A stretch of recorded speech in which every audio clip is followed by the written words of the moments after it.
It is so counterintuitive. Eat meat, eggs, cheese, lose weight. NBC Chief Science Correspondent Robert Bazell tonight with a new study. Here's the most important thing to remember. The studies on these foods takes on one of the biggest diet debates. Is it more important to cut carbs or fat if you want to lose weight and stay healthy? Here with what the researchers found. Is one healthier than the other? Is one healthier than the other? I think low carb is healthy. metabolically and nutritionally is healthy. Good News America. Beef, eggs, butter, and tropical oils all back on the menu with a thumbs up from many experts. The government altering guidelines for cholesterol consumption. More and more health experts are taking a fresh look at saturated fat foods that have been on the don't eat list for decades. There's really no evidence to show that the low-fat diet has any advantage, and now there's really compelling evidence to the contrary.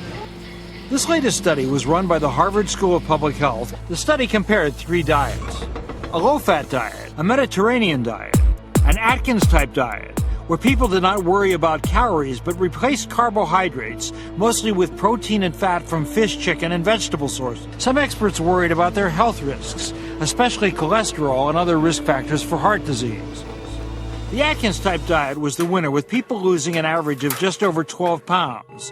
These findings, though, are still going to be considered, I would guess, controversial because this was funded in part by the Atkins Foundation. Packaging was always very seductive. All in the media, the whole and magazines. Media is about being thinner, being skinny, looking this way, and if you eat this way, you will have the body you want, you will have all the energy you want. Start losing weight today. I have tried probably every diet that exists. I have tried them all. Tried many different diets. Going back to college days, I tried Atkins. You know, you name it. I was the Atkins diet. A million-year-old diet. Modern age. The most recent diet that I tried was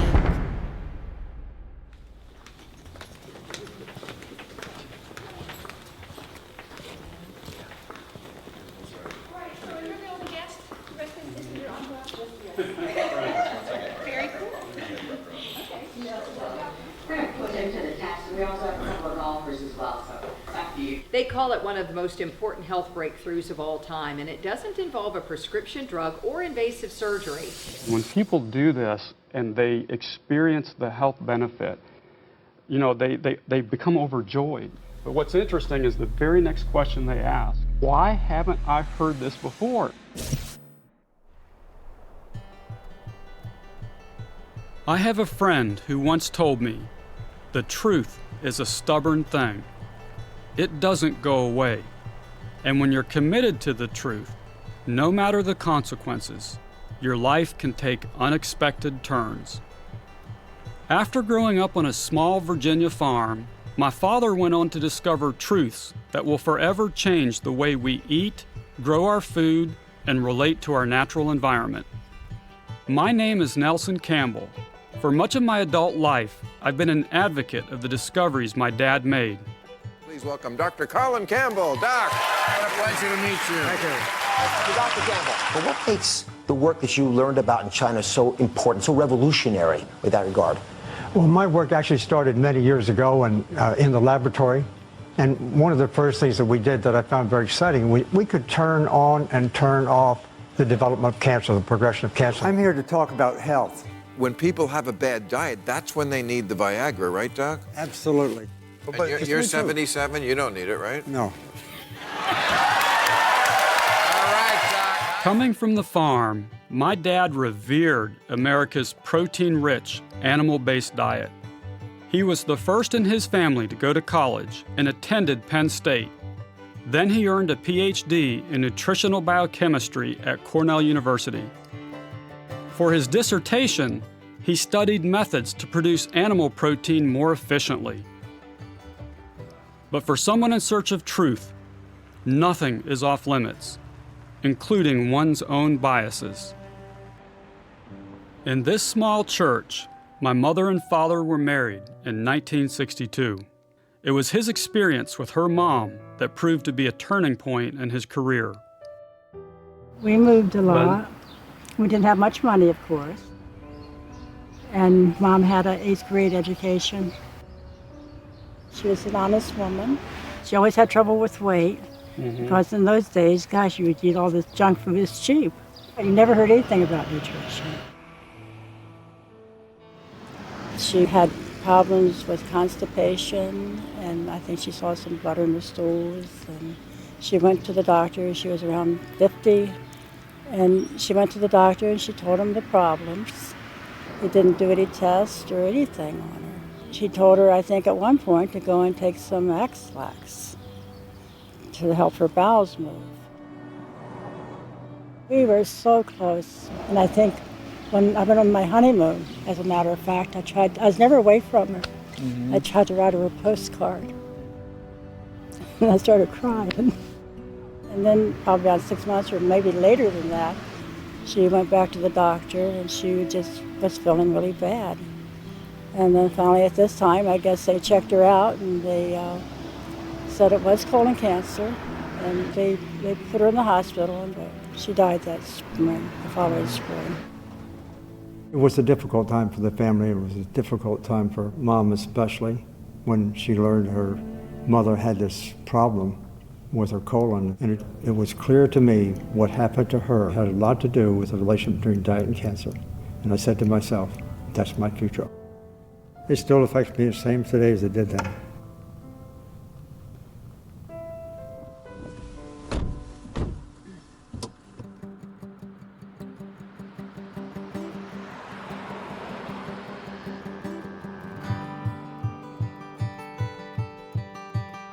I first met Kim when we were 16, and we married 7 years later. Kim is the chef in our family. Over the years, she's perfected the art of using flavor and texture to prepare plant-based foods. This is the diet that we've been eating for the past 25 years, and it's nothing like the one I grew up on. Good food today. Back then, we were taught that there were 4 food groups, and that we had to consume dairy products and meat every day. But it was my dad whose research helped give expression to the idea that there was only one important food group: whole plant-based foods. Water has dried up in that county. They hit the bottom. There's no water available in the county now. Wow. Anyplace. I have many memories of growing up with my family. The most vivid ones come from this farm in the mountains of Virginia.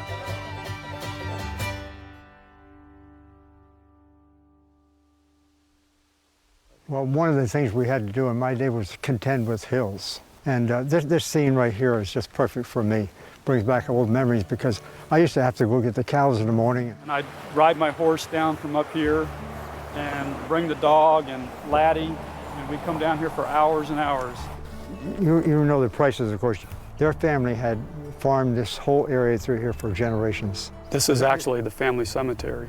What this really speaks to is the fact that families stayed in the same place for hundreds of years. That's called stability.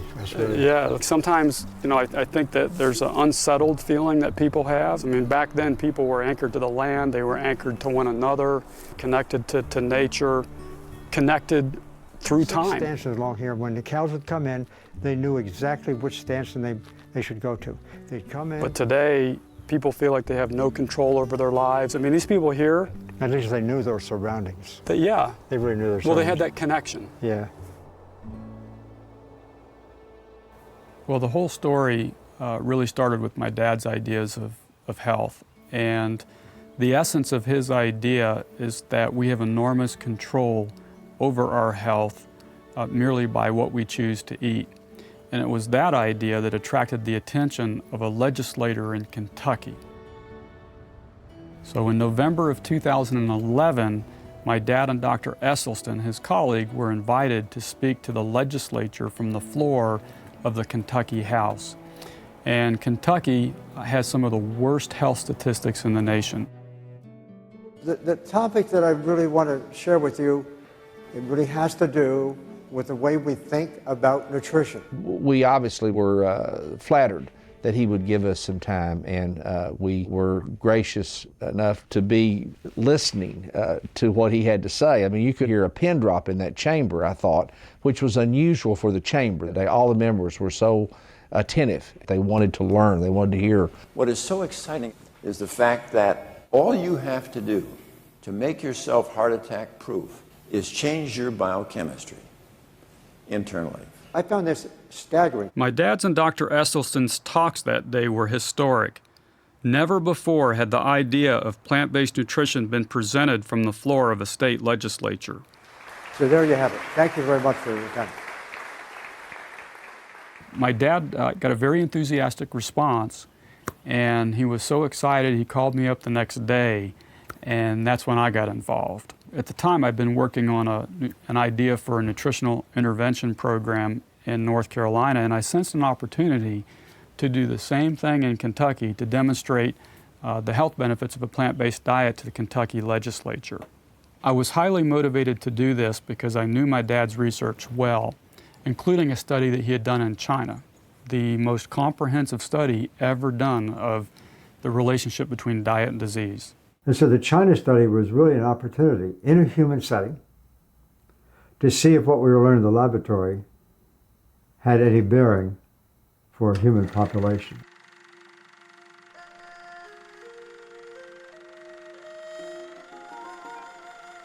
Well, at the time that we were organizing the China study, we knew that for about a dozen different cancers, they were very common in some counties in China and much less common in other counties. Just that observation was interesting.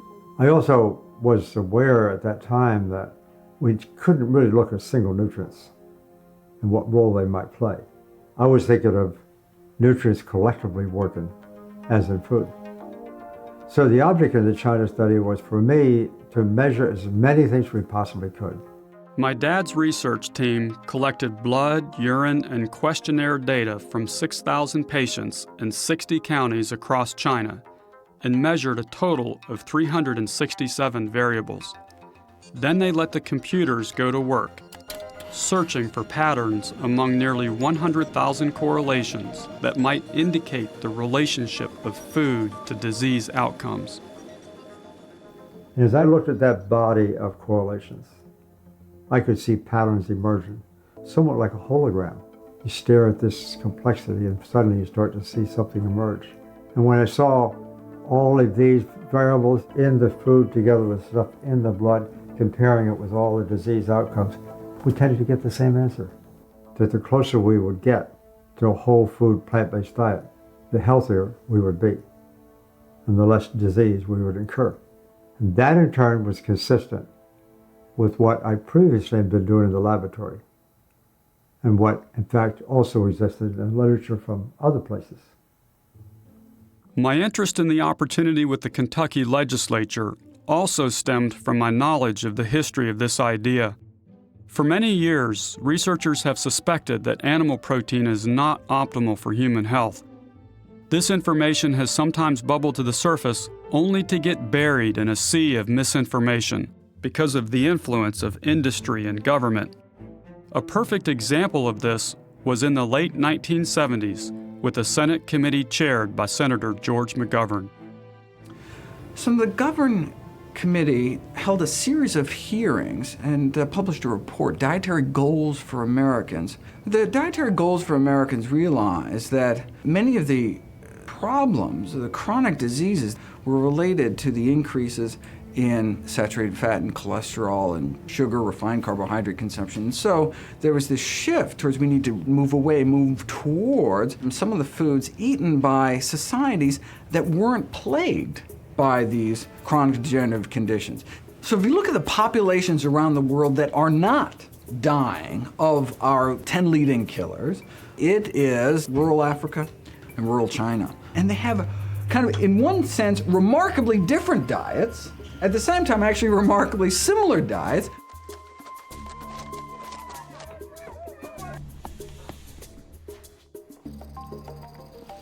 Without those studies that showed people this remarkable variability of disease rates around the world was not genetics, right? It's not just that people have different genes, but when you transplant people, they acquire the disease rates of where they're going, and generation after generation it gets worse and worse as they lose some of their traditional plant-based eating and start kind of accumulating this kind of Western lifestyle. And I think it was in that environment that the McGovern Committee said Americans need to shift their diets towards a more plant-based diet. The report first came out January 1977, but was kind of beaten back by some of the politics as such that there was kind of a much watered down report by the end of that year. I have pleaded in my report and will plead again orally here for more research on the problem before we make announcements to the American public. Well, I would only argue that senators don't have the luxury that a research scientist does of waiting until every last shred of evidence is in. The greatest pushback came from the meat and egg industries, but the sugar industry called McGovern a puritanical do-gooder. The Salt Institute came out very strongly. The dairy industry wanted the goals scrapped. So not only did the agricultural lobby win in terms of changing the wording of the report, but they had the entire Nutrition Committee disbanded. And so, I mean, it really changed even how nutrition policy was going to go forward in the federal government. Hey, I mean, you look at, and these political reverberations continue to this day.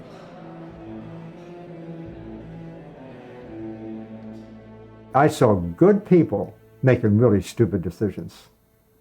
They didn't want to get crosswise of the mainstream. The mainstream being greatly influenced by the corporate sector. Dairy products, nature's most nearly perfect food. And remember this, Tom, where the demand for other may fluctuate over the years, not milk and its products. Because folks need milk every day as much as, well, almost as much as the oxygen in the air. I just saw these outside forces coming in and shaping our knowledge. Not only shaping our knowledge in very narrowly focused ways, but also working hard to keep this from the public. This is what is laying to waste. I mean, the most likely reason our loved ones will die is heart disease, which is completely preventable, treatable, often reversible. I mean, and so, I mean, people should be angry that they don't know. Why didn't anyone tell me this? I had gotten fed up with the corporate invasion of what I thought was academia. Of course, I was being pretty idealistic. My research was handsomely funded for years by public money and only public money. And here they're not being allowed to hear this information. I felt like I owed something to the taxpayer. I kind of got fed up with it, and of course I was coming home and complaining to my wife about this, and she said, "Why don't you just sit down and write a book?" With the help of my brother Tom, my dad began to write the China Study. In 2005, the book was published and almost instantly became a national bestseller. Well, the conclusion was that the closer we get, long time, sort of with my graduate school days in the late 1950s, this primary liver test, heart disease, stroke. I'm talking about going from meat to plants.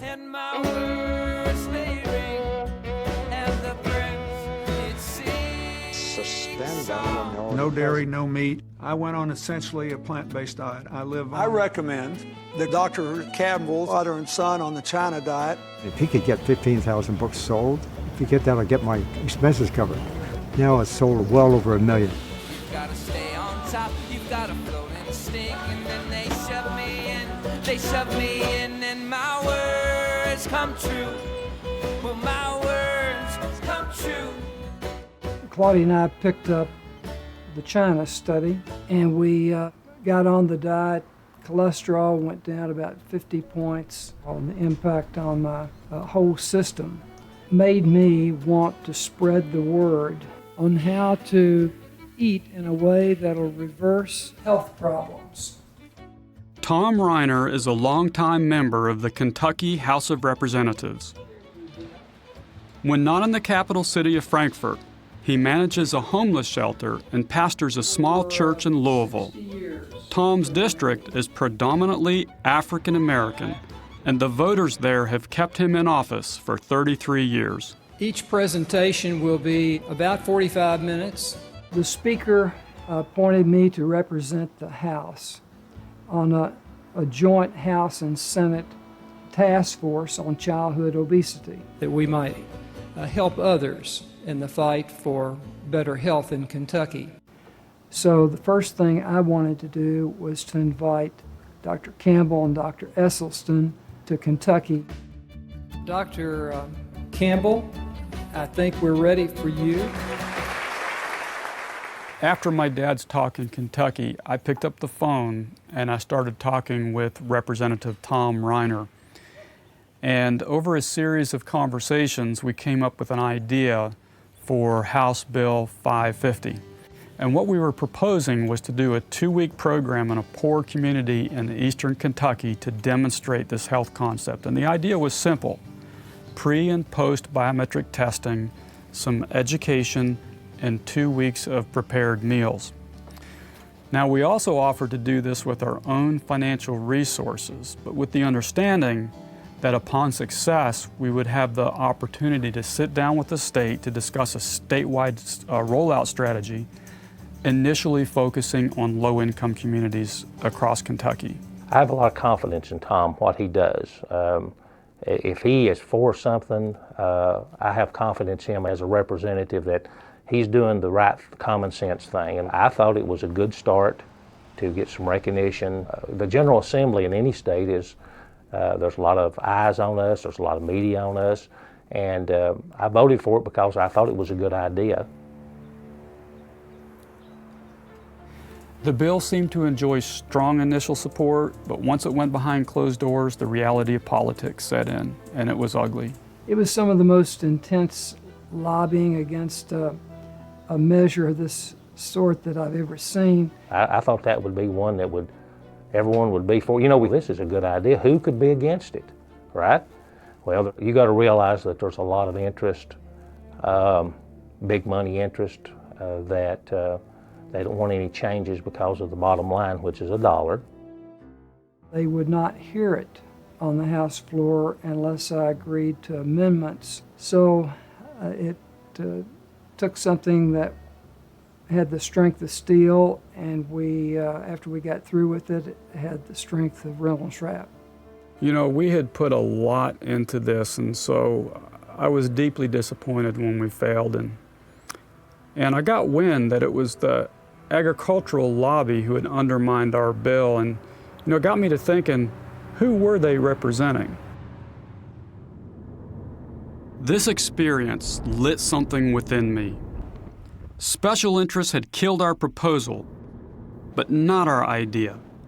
I decided to do the pilot project anyway, on my own, back home in North Carolina. It was at this point that we decided to document this. I'd never made a film before, but felt like this could be a story worth sharing. For years, the wellness industry has targeted the upper income, college town kind of demographic. So in thinking about where to do our pilot project, we thought first of the nearby community of Chapel Hill. I knew we could succeed in a town dominated by North Carolina's flagship university, but decided instead on a more mainstream community. Home to just over 12,000 residents, Mebane is a town west of Chapel Hill, with rolling farmland on its outskirts and tree-lined neighborhood streets, plenty of churches, and a quaint downtown area. This is a beautiful small town, and this here's the main street. The atmosphere is one of southern charm. It's just a lovely place to live. Everybody pretty much knows everybody. I think that it creates kind of like a sense of family. We're in the land of barbecue here. Some of the world's best barbecue is here in North Carolina. And as a kid growing up, that was one of my favorite flavors. But we're also in what some people refer to as the stroke belt. Well, typically the South is known for fried food, but I would say probably a lot of red meat, chicken, yeah, probably fried up, the better, French fries, you know, all that good stuff. I just can't imagine life without meat, I guess. Any kind of meat. I love meat. Bacon. Love bacon. Fried chicken and green beans. The green beans with bacon and butter and stuff like that. Well, why don't you just throw out the green beans and eat the bacon and butter? Yeah, that sounds good.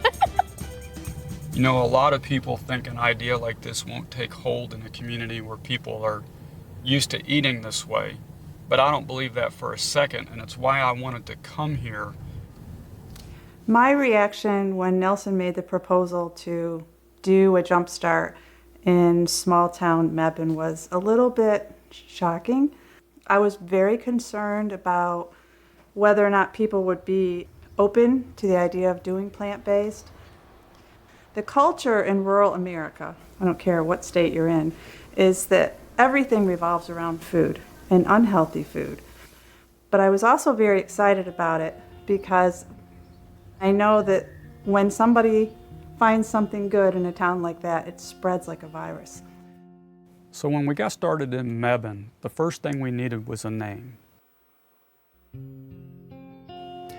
Pure comes from the Latin word meaning clean or clear, which sounds to me descriptive of nature, and that's why I like the term plant pure. My biggest challenge was finding people to participate, and I really didn't know how to get started. In fact, I remember sitting at my desk one day and just not quite sure what to do, and then I had the bright idea, well, just go start talking to people. So I went down to the town's only coffee shop and I started talking with the store manager and her mother. Ended up having a great conversation. And turns out they were very helpful to me in helping to recruit the initial participants. Blood pressure, cholesterol, insulin, and arthritis. Italian dishes, you know, a few Mexican dishes, a lot of just plain old, good old-fashioned American dishes. Right. Hey Terry, Hey. We just got a small building and we're going to be using that as a place where we make the food available and do jump starts and do classes. So I was finally able to find 16 people to participate in a program that we were calling our Plant Pure Jumpstart program. And the first step in that program is biometric testing. So to do that, I went out and I recruited a biometric testing company. We use analyzers where we can create what we call a motivational moment. So we provide results immediately so we can sit there at that point in time and say, you need to make a change. Our message transcends political and cultural boundaries. First of all, personal responsibility. So then we sat everyone down and we had a 2-hour education session. This doesn't take very long at all. Also, guys, with tempeh, there's usually a local person that makes it. And then that was followed by 10 days of freshly prepared meals. And to do that, we used the kitchen space at Reed's. We started out with a lot of traditional recipes and we veganized them.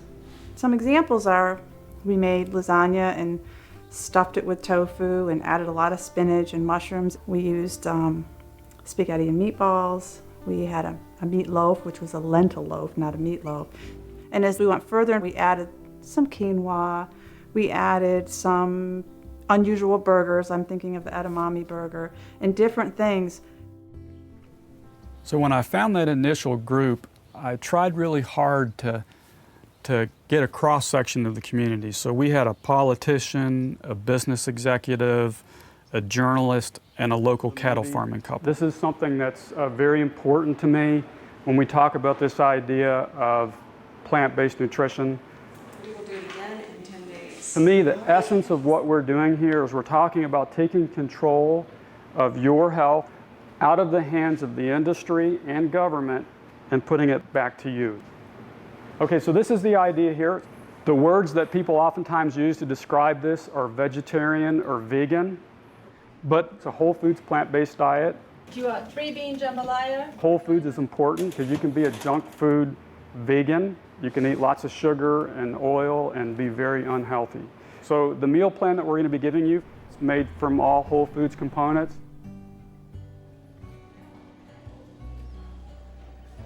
So on the 4th day of the Jump Start, I decided to go out and visit the cattle farming couple. I knew that they were coming at this from a very different perspective.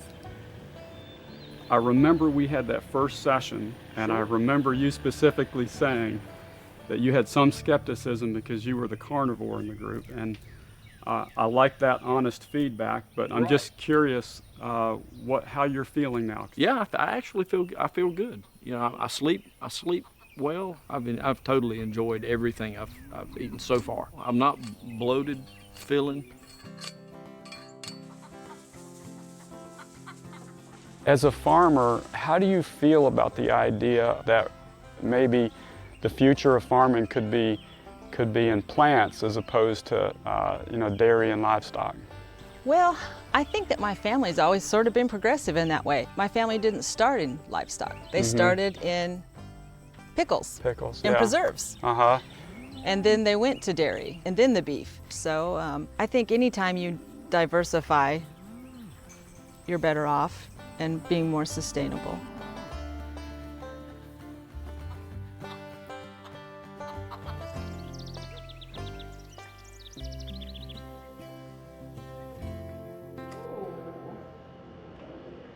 No way.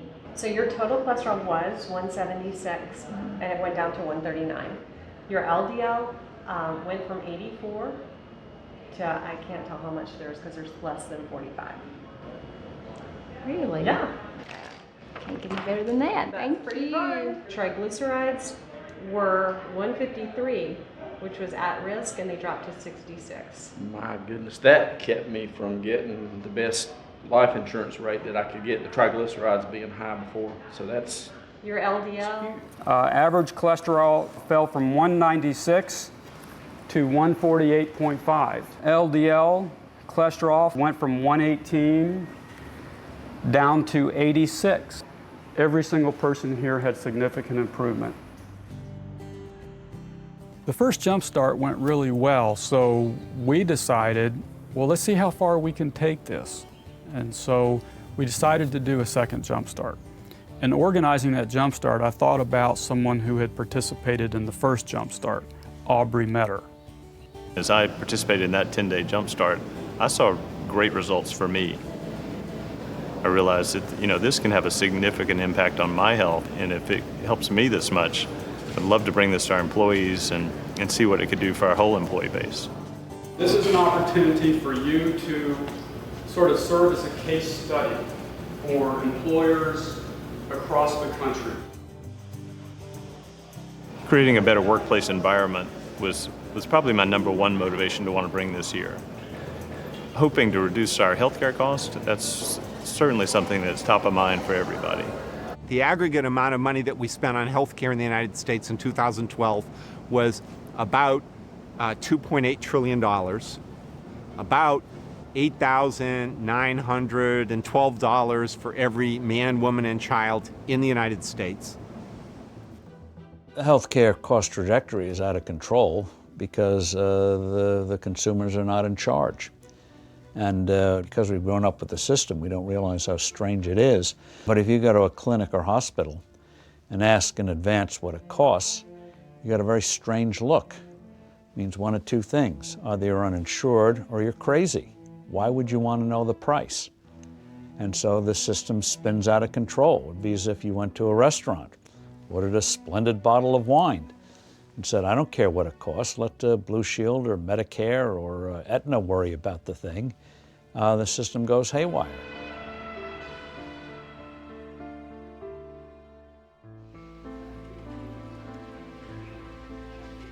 The Congressional Budget Office has reported for many years that if we stay on the current trajectory, we will have an overwhelming part of the federal budget devoted only to Medicare and Medicaid and Social Security.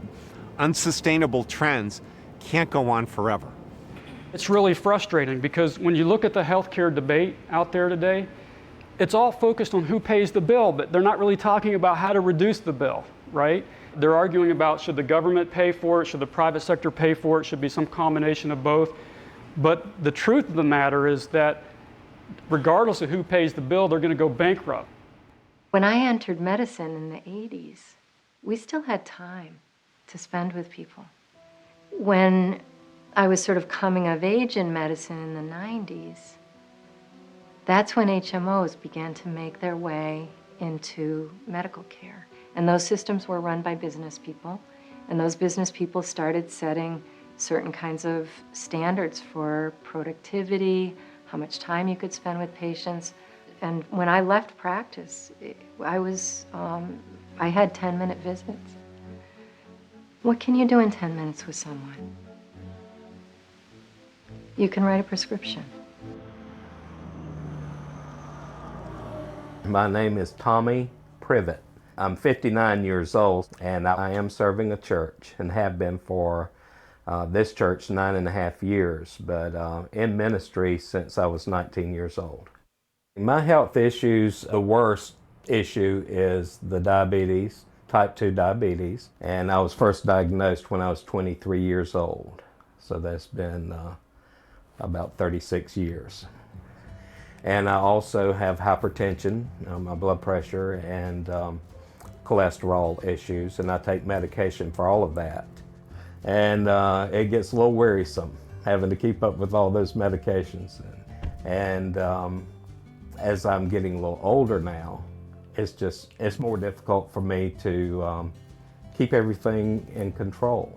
I've actually been eating a plant-based diet for 4.5 months now. I've lost 40 pounds. And so that has really gone well, and I'm still losing. I was taking 7 medications when I went on the plant-based diet. Altogether, I think I've gotten off of 5. Totally, just totally off. So, what is the case? What'd you do there? Oh my gosh, I have to show you the picture. People and physicians alike can accept that nutrition is the cause of a lot of our chronic diseases. And we've accepted that pharmacology is a treatment for our chronic diseases. It's a drug that treats 2 things. It treats the cancer, and it's also treating. You take a blood pressure pill for your blood pressure, and you take a diabetes pill, and you take a chemotherapy pill for your cancer. I think it's difficult for them still to accept nutrition as a treatment for our chronic diseases. We have all these guidelines, that were judged by companies. Did you prescribe this? Yes. Did you prescribe this? Yes.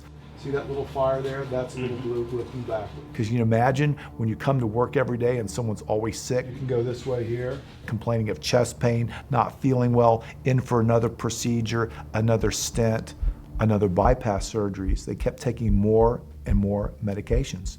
And I saw people not getting better. Well, after practicing for a couple decades now, I realized that this wasn't the best way. So I started looking for more information. We've built this whole system of medical care and health care using our own so-called intelligence. Very mechanical kind of information. We think we're smart.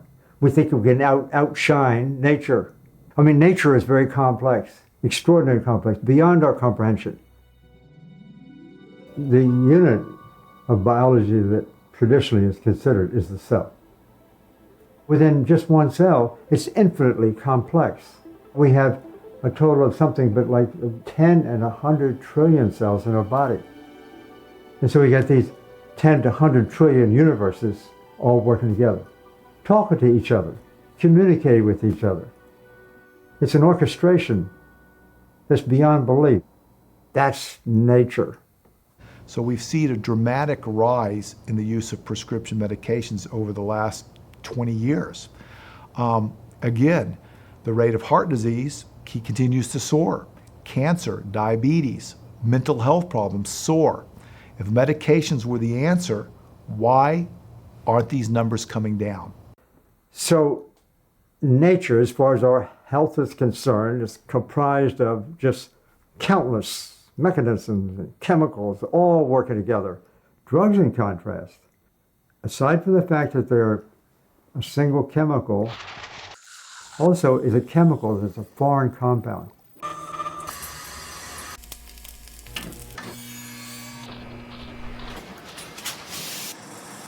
It has toxic properties. It only stands to reason. That kind of approach causes side effects. And all one needs to do, watch the television. Women should not take or handle Abidart due to risk of a specific birth defect, constipation, and abnormal vision. Doctor, if you experience increased gambling, sexual, or other intense urges. In extreme cases, this can lead to coma or death, or if you have muscle movements that cannot be stopped. Suicidal thoughts or actions. Tell your doctor right away if you have an allergic reaction that causes swelling of the face, lips, tongue, or throat, or affects your breathing. And just look at all the listed side effects that they have to put there. And rest assured, that's the ones they have to put there because somebody told them to. There's still more that never make that cut. Only 2 countries in the world allow pharmaceutical companies to advertise directly to consumers on television: the United States and New Zealand. This advertising is highly effective. A recent Harvard study found that 3 of 4 people who ask for a drug from their physician get it. 70% of Americans today are now taking 1 drug. Over 50% are taking 2 drugs. And 20% are taking 5 or more drugs.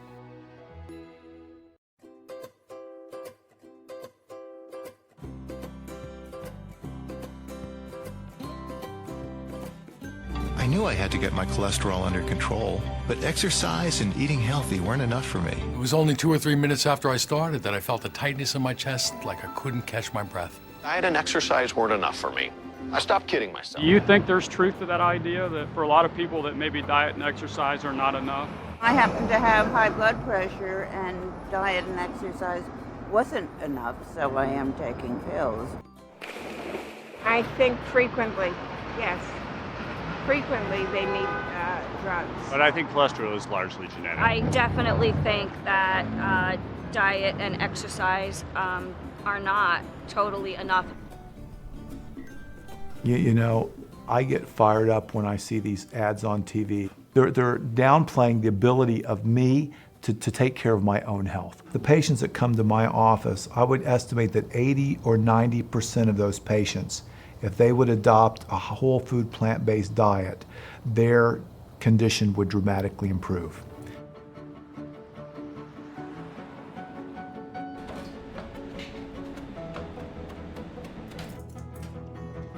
When we did the Mebane Jumpstart, the very first Jumpstart, we offered 10 days of food, and we offered a lunch and a dinner, and nothing was ever repeated. So they had a completely new recipe, new entree at every meal. So it was exciting for the people coming in. So it's really about eating whole plant-based foods, whole grains, and the fruits and vegetables and nuts and all of that. And the Jumpstarts were getting bigger. And then we rented a kitchen and we started producing out of that kitchen, which was a really nice, large-sized kitchen.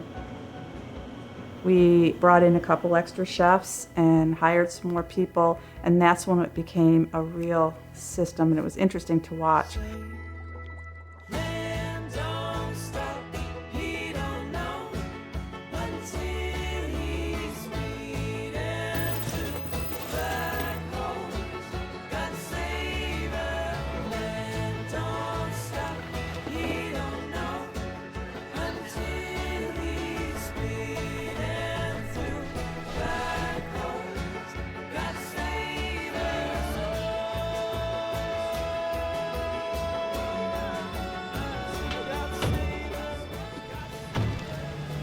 So in the third Jumpstart, I was able to recruit 50 people, and they came from 2 local churches. And we're going to let Nelson come, and then he's going to take it from there. Amen. One of those churches was located about 10 miles or so north of town out in the countryside. This is an idea that comes from nature, and we know where nature comes from. In fact, this idea is more powerful than any medicine that any doctor could ever prescribe. For Nelson to come in, I was really interested, and I felt like the Lord had led him there. That's what I felt like. I said, this is for me. Because I had also gone to the doctor that same day and got some bad news. Because the doctor had actually told me that, okay, I'm a type 2 diabetic. I'm on glucotrol and metformin. She told me, she said, your next step is insulin. She told me there's no cure for diabetes. She said, type 2 diabetes, there's no cure, Patty. And when I left that doctor's office that day, I was discouraged and I was depressed. how many hours do doctors get of nutrition training? I personally didn't get any through medical school, residency, or fellowship. I got no classes in nutrition in medical school. I don't believe nowadays that people get a lot of nutrition in medical school. It probably varies from school to school, but it's not a lot of hours.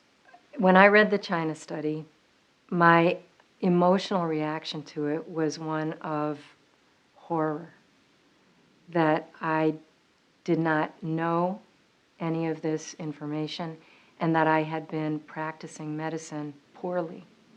As I think back on it, I didn't know anything about nutrition. Good. What is that, Kayla? A house. A house. You saw a lot of houses last night, didn't you? You sure The doctor called me to give me my results. Patty, I said, yes, ma'am. I want to give you your total cholesterol numbers. You're doing great. You're down 60 points. I said, oh, good. Continue to take your Provocol, Patty. I said, I sure will. I never opened the bottle. I don't even know what the medicine is.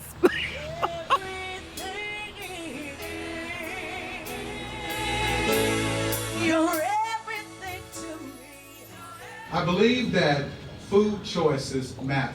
But not only do our food choices matter when it comes to the cruel treatment of animals and to the degradation of our land, food choices also matter because food choices can directly impact our health for better or for worse. Amen. A few weeks ago, Nelson Campbell was invited to our Bible study. He had a radical proposal. He said for 10 days, I put a whole plant food-based diet before you. Now I ask you to put it to the test. Yeah. Those of us who tried the whole plant food-based diet for 10 days, we saw remarkable drops. All right, come on. Oh, y'all know I'm right about it. In our cholesterol levels, in our weight, and in our blood sugar levels. Those of us who tried this whole plant food-based diet for 10 days can testify which diet is better. All right. Every day it seems like there's another fad diet that's out there, and one example of this is the low-carb diet. They emerge every now and then, and the idea is you're leaving out the potatoes and rice and so forth. What it really is an animal-based diet. You'll hear people say that on a low-carb diet you lose weight, you get healthy. When you look at what happens to people over the long run, a great many of them, their cholesterols go up, their heart risk goes up, their long-term cancer risk goes up. The evidence supporting a whole foods plant-based diet is overwhelming. We have hundreds, if not thousands of studies. One of the diseases that people are most concerned about is cancer, and for good reason. A number of studies strongly suggest that a whole foods plant-based diet is not just good for preventing cancer, it also may be powerful for changing the course of cancer once it's been diagnosed. And this is an area ripe for more study. Anybody who speaks against the health benefits of a whole foods plant-based diet either just doesn't know the facts or they've got some economic interest that's at play here. The facts are overwhelming. My favorite foods are fruits. And being on the plant-based diets, I can eat my fruits now without running my blood sugar numbers up out the sky. They started out, remember, at 340, 350. That's when I first started. Now I'm at 100 and between 125, 130. Once I got back into the doctor's office to see my favorite doctor, we're sitting there and she's talking and I said, you need to be telling the other patients about it because if it helped me, it'll help them. She acted like she didn't hear me. She did. She acted like she didn't hear me. I think physicians are scared. They're really scared that patients are just going to eat fruits and vegetables and they're not going to take their treatments. And that's not what we're saying. At least not what I'm saying. I'm saying let's have a cohesive relationship between diet and pharmacotherapy. I think that physicians are scared because they don't know how to prescribe a diet.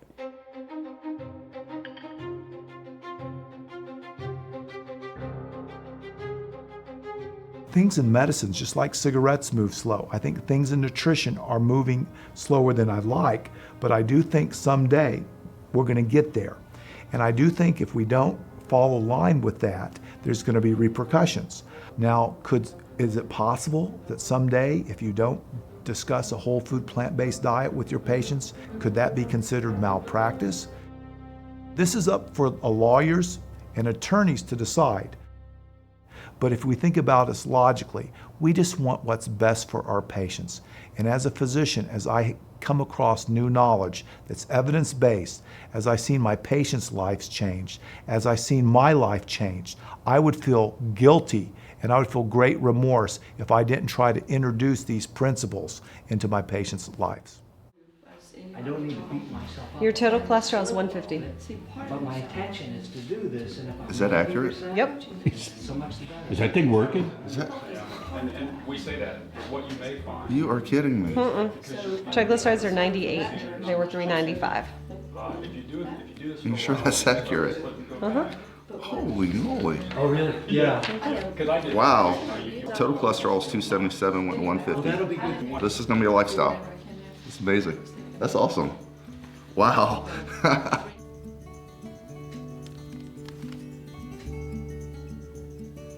I've worked over the years with many of the manufacturers that make statins.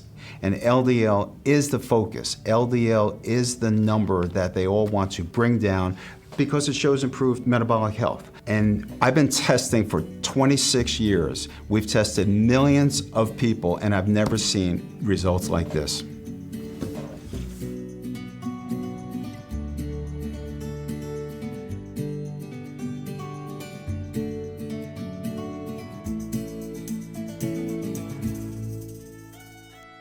In 6 months, we completed 5 jump starts, each one larger than the one before, ending with a final group of 130 people.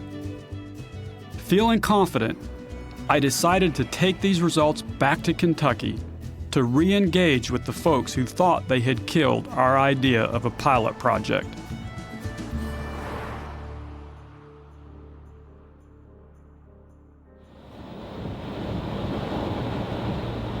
We have been over a dozen blocks without seeing a single grocery store. That's why so many of our people are not able to get good produce. What's your healthiest meal? What? Do you have any health meals? Anything that's fresh? No, we don't. Okay. Thank you.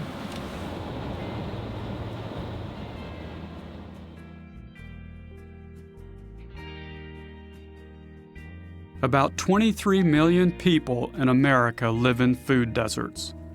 And in a country where 1 in 5 kids lives in poverty, there are tens of millions more who can't buy anything but cheap, processed foods.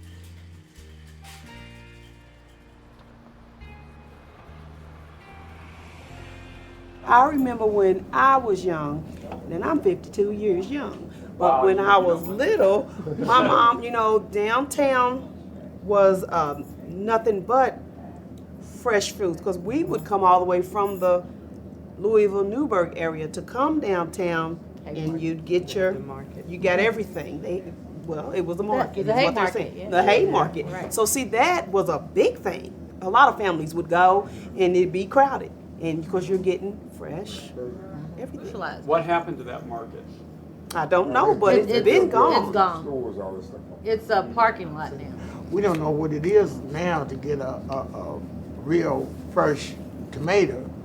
Everything is shipped in. What I resent is everything is shipped in. It would be super and absolutely wonderful if we can get our local farmers back growing our vegetables again, and where we can have decent vegetables and not have to pay an arm and leg for them. They taste better. Oh, they just melt in your mouth. We need to get our local farmers back out here growing stuff again. I resent the fact that we don't have local people to actually grow vegetables. The small family farm in America is nearing extinction.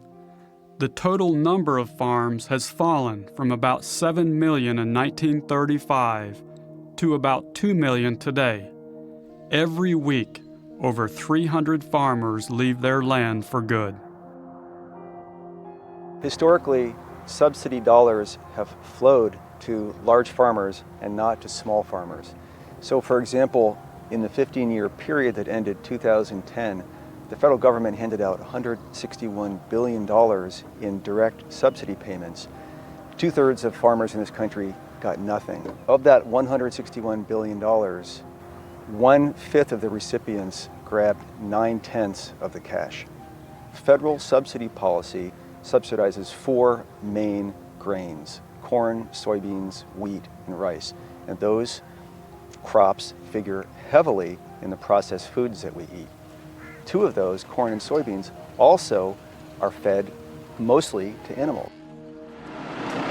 We eat animal-based diet, and whether it's raising livestock or monocropping to grow the grains to feed the livestock, it's all economy of scale.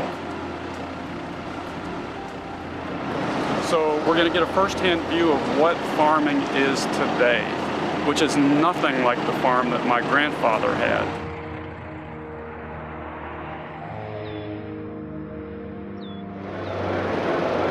So this right here is what they use for monocropping.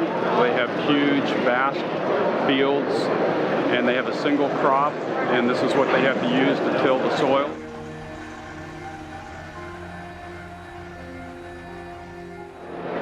That machine right there, which is built like a Mack truck, is used to saturate the foods that we eat with noxious chemicals. And it's capital intensive. The bigger you are, the more efficient you can be. And of course, in the past, federal subsidies had the effect of driving down prices. So these guys can survive in that environment and prosper, but the little guy can't. The little guy who doesn't have access to this kind of equipment, this kind of land, this kind of capital, it's impossible.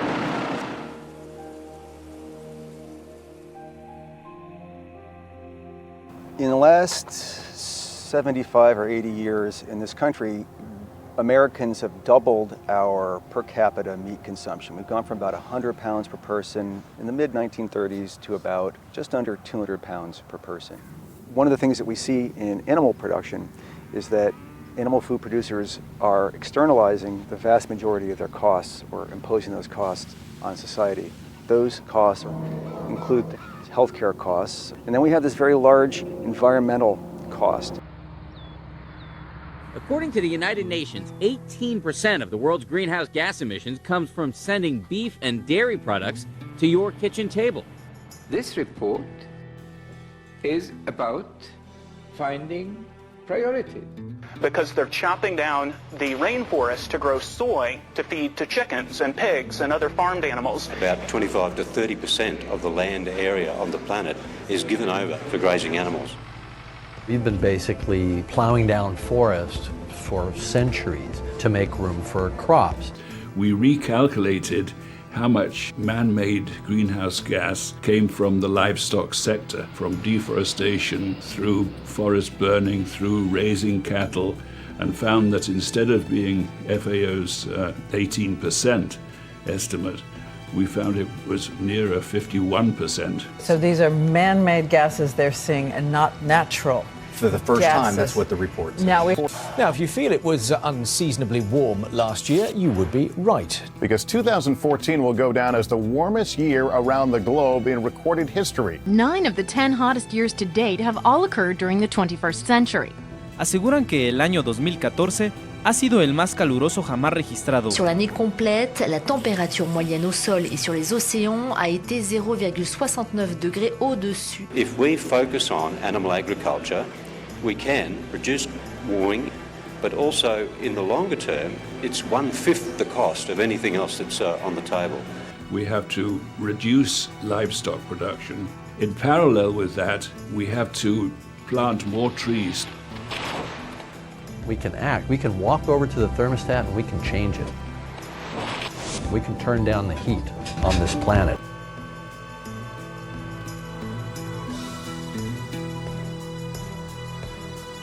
So we're saying these are critical things for humanity.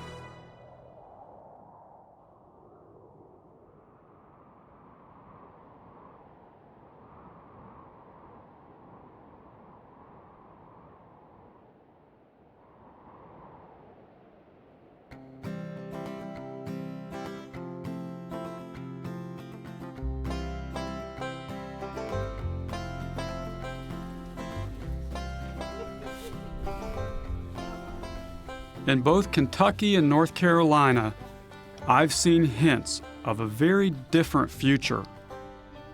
Once a week in Louisville, a farmer's market springs up in the middle of a food desert.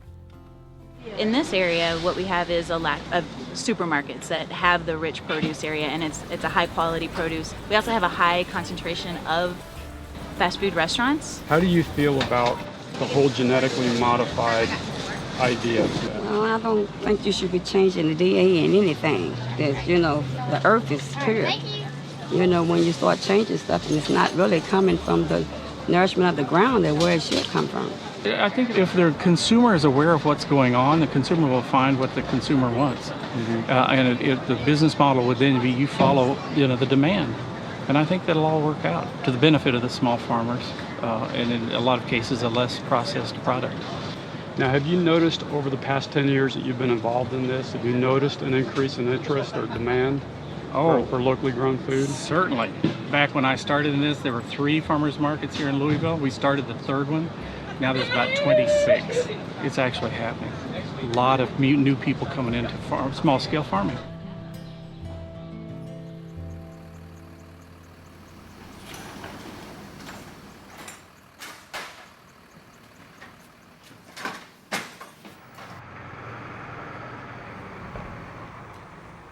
Having enjoyed double-digit growth every year since its founding, Eastern Carolina Organics acts as a marketing agent for small farmers.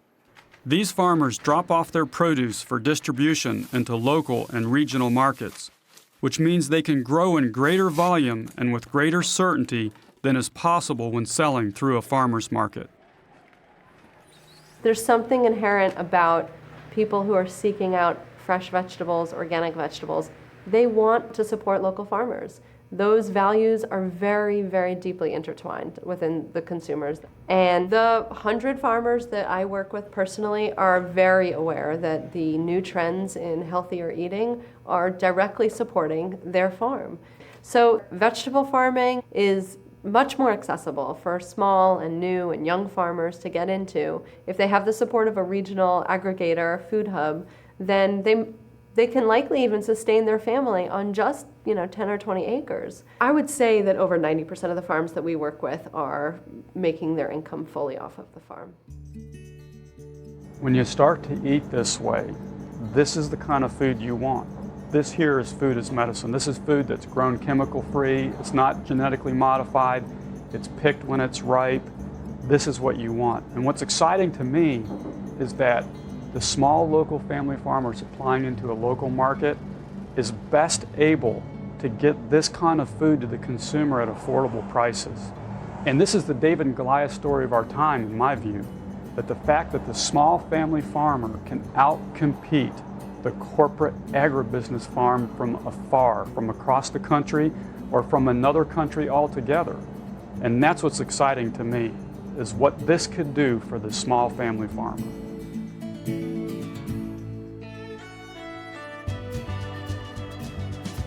I could now see, better than ever, the connection of all these ideas. I could see what a plant-based world might look like. Healthy individuals empowered to live without drugs.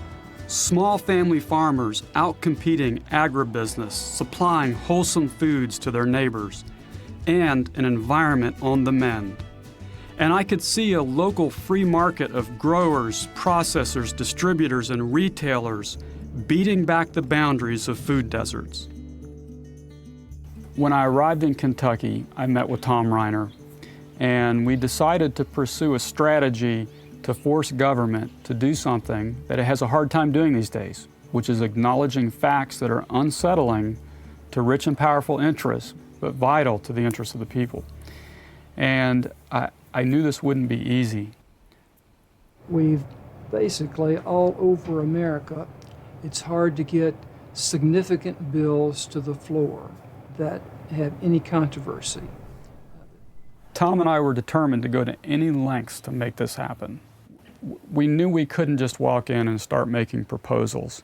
Tom and I had failed once before, and we were pretty easy targets. What I'm thinking about is the word. Tom decided that we needed a local strategic partner, and he suggested Kentucky State University, which is a school located in the capital of Kentucky. KSU has a strong agricultural program. They've worked in food desert communities, and they've done a lot of work with small family farmers. Now, do you do things like that very often in the legislature? This would be maybe one of the first times that we've commended a university for taking an initiative to reverse the heart disease in the state. Our focus is on small to mid-sized farmers, always has been, and those farmers see us as providing invaluable information to them, because when I got here, they were seen as invisible to a lot of factions of people. How has KSU helped you as a farmer? We've worked with them in the past, our efforts to try to gather a bunch of folks together to take produce to the city of Louisville. How big is your family?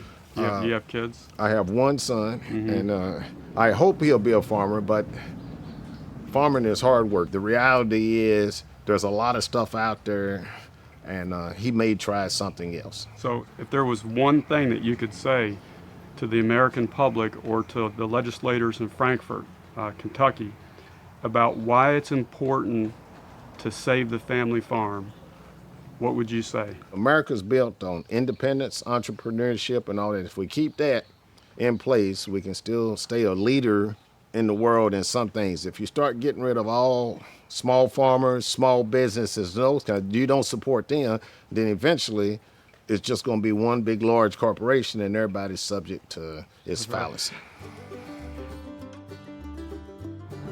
It's really a pretty crafty idea to get KSU involved, and I think we've come up with a strategy that utilizes the relationship with KSU, and so kind of concealing ourselves and working our way into the political process here to the point where we have an audience. And then once we have an audience, we can tell our story. But that's just the nature of politics. You have to play the game sometimes to win the game. Kind of an interesting process, though, to go through. So you didn't know you were going to get drafted into drafting legislation. I know. Proposed legislation is first assigned to a committee for review. Only after getting through the committee can it be assigned to the floor for debate and a vote. Throughout this process, a bill or resolution can be amended, tabled, or rejected outright. So that we could get a fair hearing, we decided to begin with a resolution simply acknowledging the work of KSU. Later, Tom would propose an amendment to this resolution, a formal finding of fact statement recognizing the truth of plant-based nutrition. This was our ultimate goal. Designating February as the Kentucky State University Heart. With the wording set, we submitted our resolution. And within a day, we got a phone call from someone who had the authority to kill this whole effort. We received a phone call, Tom did, from Speaker Stumbo after the legislation was submitted. And apparently he has some interest in this. We made it, huh? Yeah. As you remember, we had been involved in that effort to get the first, legislation passed. And it went into committee and, kind of basically got killed by lobbyists.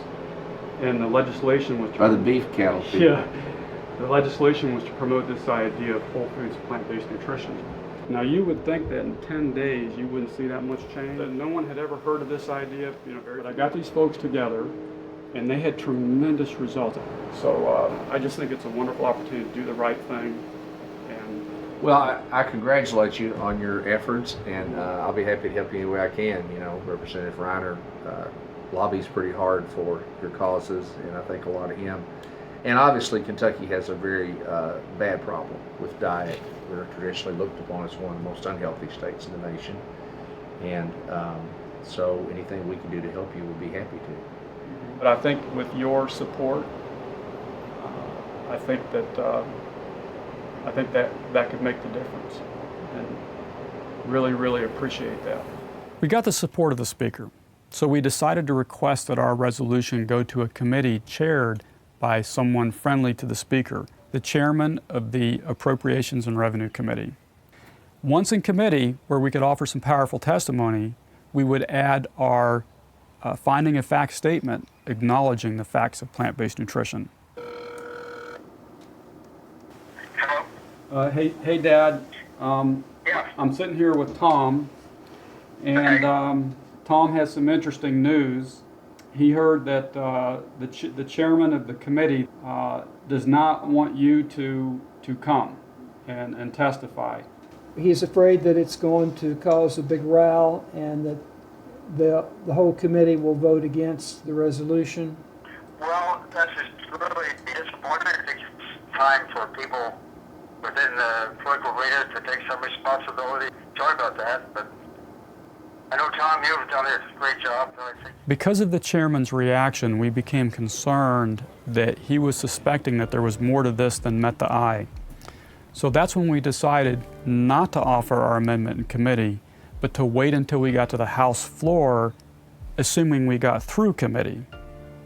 And in fact, that day we were so paranoid that Tom suggested that I not come to the committee hearing. Representative Riner, would you like to give us a brief description of the resolution? Yes, basically it's a resolution commending Kentucky State University for what they're doing in the food desert. Information about the work that KSU is doing to help small farmers. We became involved in this program several years ago, and we have a program of I think if it's not clear, it can be troublesome, especially later on, that's all. We have a motion by Representative Wayne, seconded by Representative Krim, that we adopt the title amendment. All in favor, please say aye. Aye. All opposed? Dr. Size, thank you very much. Thank you very much. We appreciate it. Both of you. It could not have been more of a slam dunk. I've never been in a meeting, committee room, where I saw a bill go any faster than this. In Kentucky, a legislative finding of fact is important. It can be used as a basis for future legislation, and it also can be referenced in a court of law. Our goal was the boldest statement ever by any government anywhere.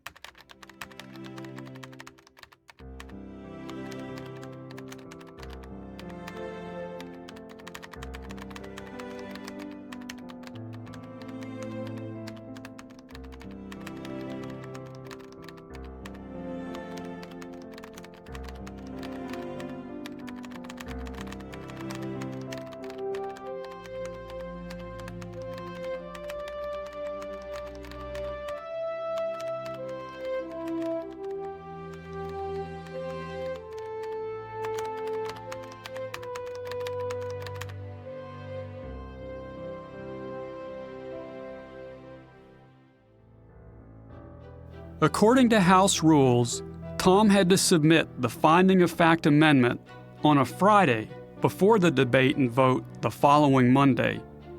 As expected, our amendment provoked a strong reaction.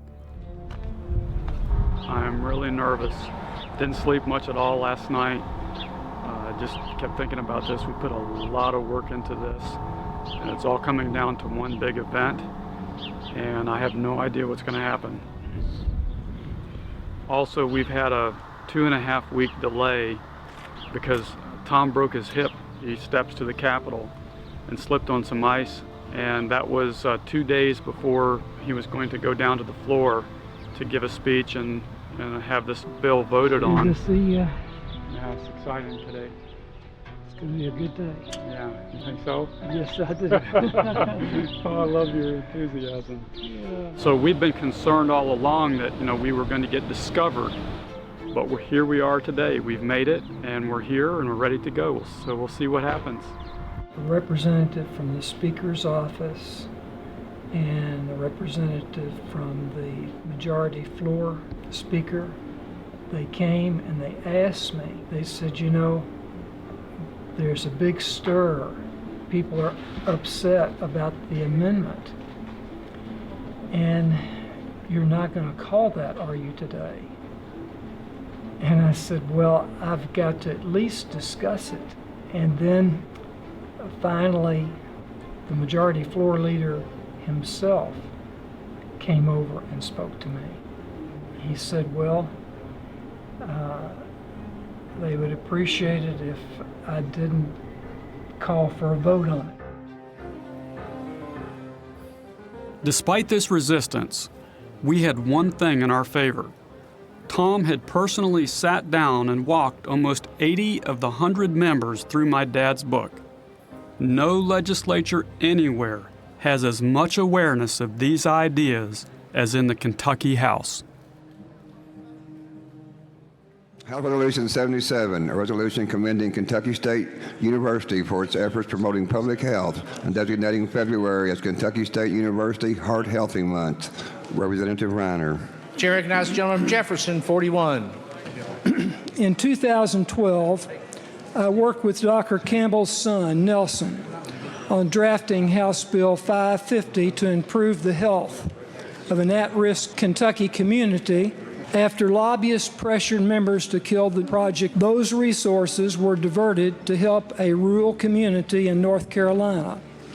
Over several months, Nelson Campbell conducted 10-day jump starts, putting people on a plant-based diet. Those with total cholesterol of 175 or higher experienced an average of 20% drop. Many participants had the option of getting off medications for type 2 diabetes as well as cholesterol-lowering medication. God only knows how many lives could have been saved had these truths about improving the health of our people not been suppressed for nearly a half a century. Suppression of truth to please lobbyists for billion-dollar corporations is a device used by dictators, not by virtuous American leaders. Today is our opportunity to lead by recognizing the most basic truths about good nutrition. This short amendment reads, numerous scientific studies now confirm that a whole foods diet comprised primarily of vegetables, fruits, grains, legumes, and nuts without added oil, sugar, and salt is optimal for human health, not only preventing a broad range of diseases and illnesses, but also reversing some of the most dangerous chronic conditions. This finding is of the highest importance to the Commonwealth because it communicates a truth that has the power to save lives. Mr. Speaker, I move adoption and call for a roll call vote on House Floor Amendment number 1.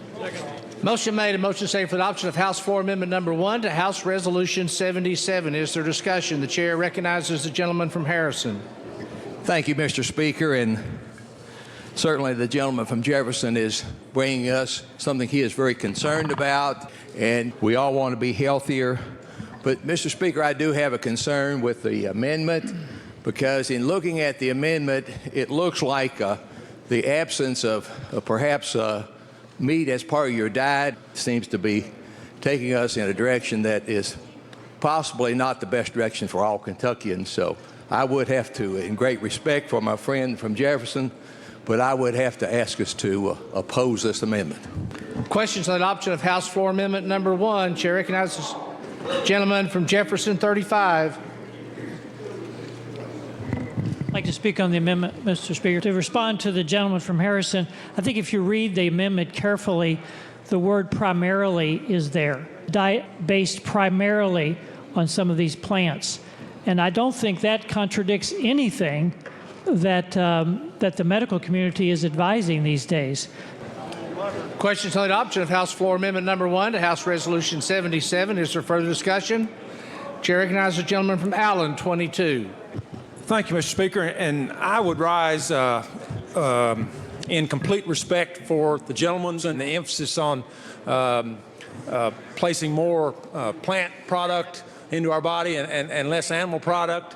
But I would remind the body that America has, over the long term, had a protein-rich diet that has allowed us to be progressive in so many ways. And as we've taken American culture around the world, one of the things that we've done is certainly added protein to folks' diet through meat. And I realize that that brings certain other issues with it. And I'm sure that the gentleman from Jefferson could explain those to us pretty clearly.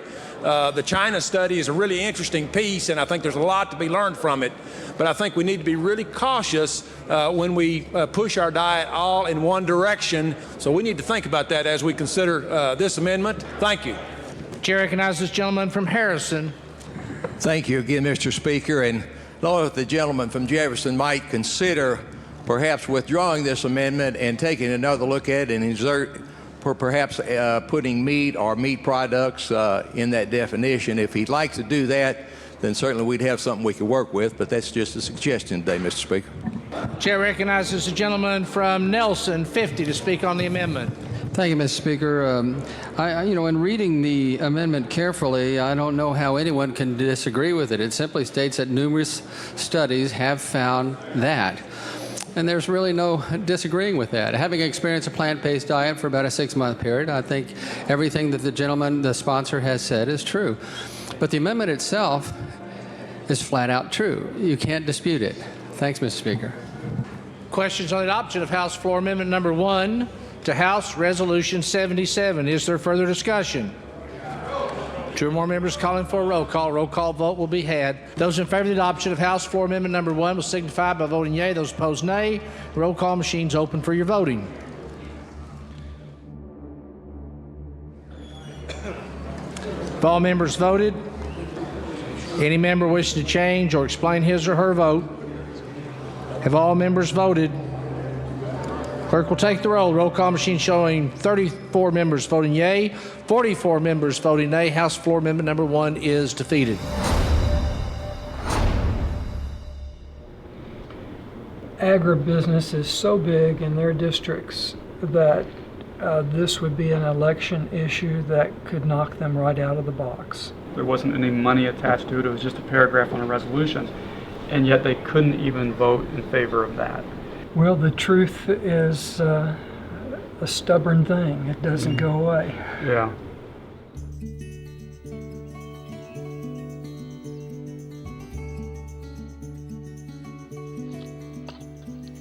When I was looking at this, I had to make a choice. So I kept digging deeper to see if it's really true. And I got to give my father credit for that, because he basically said, whatever you do in the future, never forget, tell the truth, always. Mm-hmm. And so I asked Mom, are we willing to live in a double-wide trailer? And she said, as I said, of course. Because telling the truth was what was most important. It was the only thing that mattered. If I lost my job, I could lose my job. Mm-hmm. It didn't make a difference. It's been said by many people many times over, I'm sure. But telling the truth is a sense of freedom. If I had to tell something that wasn't quite right or give it a different sort of cast a different light on it, I would never feel free from my own sense of self. I couldn't. Dr. Campbell certainly has been a good person to get the word out. He's sort of a Johnny Appleseed on information, getting it out there, spreading the good word, and he certainly got my attention. That's the key thing, get the information out. The government will be the last to get it. Politicians are followers. Who do they follow? They will follow the voters. They call it one of the most important health breakthroughs of all time, and it doesn't involve a prescription drug or invasive surgery. Instead, it calls for the classic advice we've heard since we were children. Eat your veggies. All good. Sounds simple enough, but difficult to convince those who were raised on Southern comfort foods like meat and potatoes. Well, it all began when a nutritional scientist inspired a Kentucky state representative to propose that pilot program that could potentially prove the health benefits of a plant-based diet. We're getting ready to hold the first rally of this kind that we're aware of anywhere. I think there's an incredible potential for a movement to emerge. And in any movement, the first step is always the hardest. It's not just going to come down as a mandate from government. Big societal change never comes that way. Fundamentally, it's going to come from people who are taking the effort at the grassroots level. We sort of use guerrilla tactics to try to get local media exposure. We got in the feature section of the paper. We were in a couple magazines. We had 3 radio interviews. And when people move to this way of eating, they discover... We want them first and foremost to understand the incredible power they have over their own power. We got on the morning show in Louisville. Which leads to another plateau of emotional freedom. And when people do this and they experience the health benefit, you know, they become overjoyed. But what's interesting is the very next question they ask, the very next thing they say is, why haven't I heard this before? I'm really nervous. Our thesis is that we've got to change this world from the bottom up. And for me personally, I need to see a crowd here tonight to vindicate that idea. And I don't know if we're going to get that or not. I have no idea who's going to show up. We'll have to wait and see.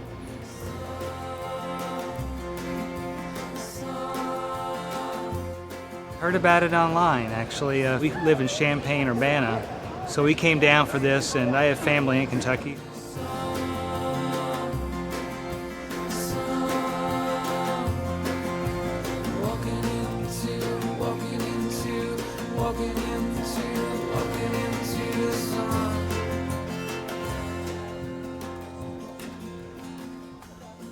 And now I have the pleasure of introducing Nelson Campbell.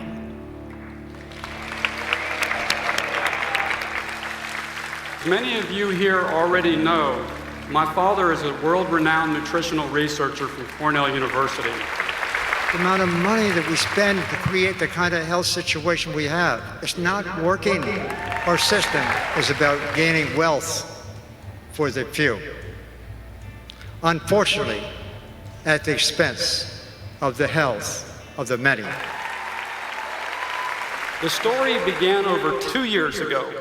I'm a researcher in the laboratory. Suppression of truth to please lobbyists for billion-dollar corporations is a device used by dictators, not by virtuous American leaders.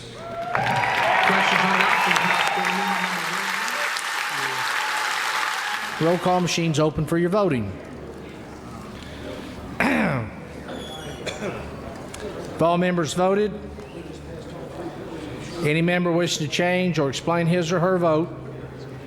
Have all members voted? Clerk will take the roll. Roll call machine showing 34 members voting yea, 44 members voting nay. House Floor Amendment number 1 is defeated. Our intent to show people why they haven't heard this before. Why? Because revolutions can't start without awareness. The question is, how do we foster a revolution like that? And so our strategy is a very humble one, and it's people-centric. Because the reality is that this idea is actually quite simple. It's something that is accessible to everyone. It's something that people can share with those around them. We're going to work to create a national grassroots movement. And we're setting up a template so that anyone in any town or city across America can set up a local chapter of that foundation.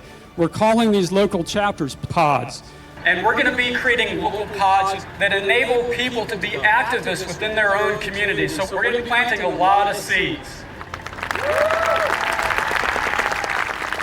We believe that we need to launch a movement that engages millions of people everywhere to fix a problem that industry and government have largely created. I hope this rally tonight marks the beginning of an organized movement to bring about this change. And we have an exciting vision to share, the vision of a plant-pure nation. In this plant-pure nation, our kids grow up full of health and life. In this nation, we age gracefully, not wasting away in illness and in nursing homes. How does that sound?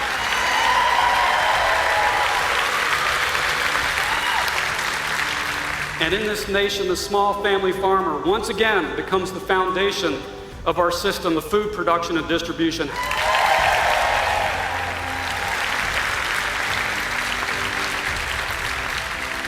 And in this plant-pure nation, we no longer raise billions of animals for slaughter in inhumane conditions behind the public eye.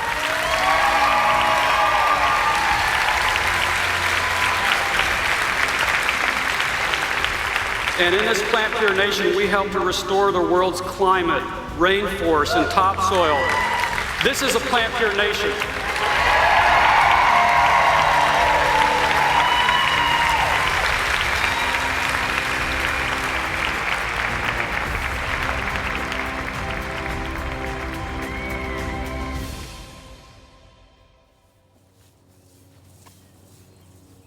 So if there was someone sitting here in this chair making a lot of money doing something that contributes to another person's poor health, like your mom, what would you say to that person? Money doesn't mean that much. Well, what's important? What's important? Caring about others, love, honesty. I think that's very important. If you have those things, then you're going to do pretty well in life. And you're going to do well by others. Yeah. Although this story takes place in America, it is relevant to people and nations everywhere. And it is a story bigger than one of health alone. It's also about how we can solve our problems. We often look up to politicians and institutions to lead us from a distance. But if we want to take back our future, perhaps we ought to stop looking up and start looking within and around ourselves for solutions. What if millions of people working together could fix many of the most serious problems of our time, all connected with what we choose to eat? It sometimes seems we face historic challenges, but this only means we have an unprecedented opportunity to make a better world. The future is bright. All we need to do is see it. It starts with one is all it takes. It starts with one step, you're on your way. A revolution starts with one.